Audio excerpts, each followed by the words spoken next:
Isa nga po mga idol ang Minnesota Timberwolves sa pinakamainit na team sa ngayon sa buong NBA sa pagkakaroon nila ng 5 wins, 1 loss na record sa last 6 games. Ito ang mismong dahilan bakit umangat na nga silang muli sa itaas ng standings.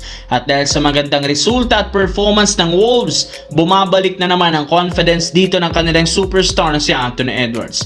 Ayon sa naging pahayag niya, hindi lang naman nga daw 5th seed ang balak nilang kunin sa standings at mas gusto nga nilang makakuha ng mas mataas pang pwesto at magagawa nila yan kung maipapanalo nila ang next game laban sa Denver Nuggets. Mismong si Edwards nang nagsabi gigil nga siyang talunin ng Nuggets sa kanilang rematch bukas.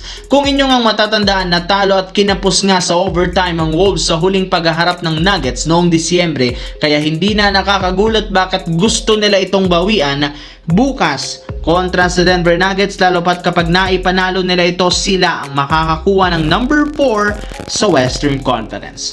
Sa kabilang banda, dito naman tayo. Umabot na nga sa 3 games ang kasalukuyang lose streak ng Los Angeles Lakers noong nakaraan bago man sila sumabak ngayong araw sa Golden State. Kaya hindi na naitago pa ng Lakers ang kagustuhang maputol ang lose streak at makabalik muli sa winning column. At mukhang hindi rin naman nga binigo ng mga player at mga fans matapos ang maaga nilang pagiging agresibo kontra sa Warriors na pinangunahan ni LeBron James sa first half. Ang problema, kagaya ng nakalipas na laban, hirap nga silang i-maintain sa simula ang paglamyan ng kanilang depensa at nagawa pa rin naman ng Golden State na makahabol sa second quarter. Ang kaso, dahil nga sa napakagandang adjustment ni Coach JJ Redick lalo sa perimeter defense at inside defense, pumabor nga sa kanilang laban. Gamit ang mas mahigpit na depensa at mas napakagandang shooting sa long range, bukod sa pagpapapasok ng mga ginagawang tira ni LeBron, Luka at Reeves,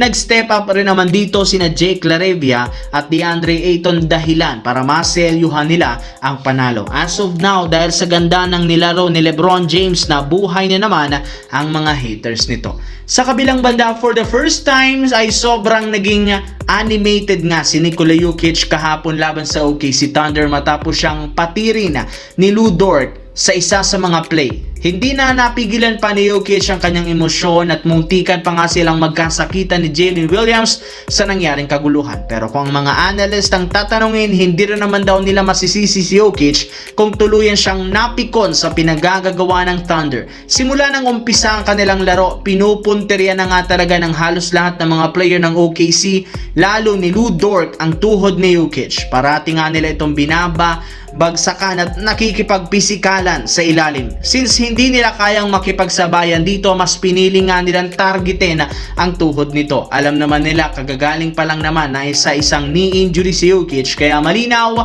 wala talagang balak ang OKC kundi sakta ng superstar big man ng Denver Nuggets. Wala rin naman rason si Lu Dort na banggain si Jokic sa nangyaring play kahapon since balak naman na nitong bumalik sa posisyon. Anong masasabi nyo dito